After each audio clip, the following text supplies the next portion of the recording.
নমস্কার, আমি চন্ডিমাদি বলছি। আপনার বাড়িতে অর্থের কোনোদিন অভাব আপনারা বোঝেননি, সব সময় আপনারা হেসে খেলে জীবন কেটে গেছেন।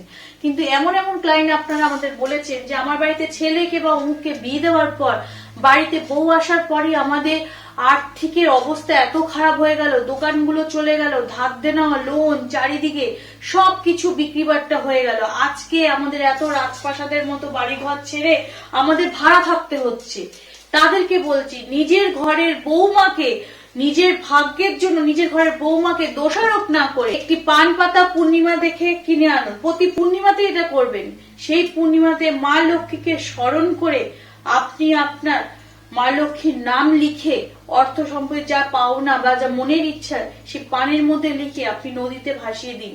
নদীর স্রোতে আপনার আর্থিক যে দুর্ভাগ্য যে নেমে এসছে, যে ঝড়টা আপনার জীবনে নেমে এসছে, সেটার থেকে আপনি রেহাই পাবেন।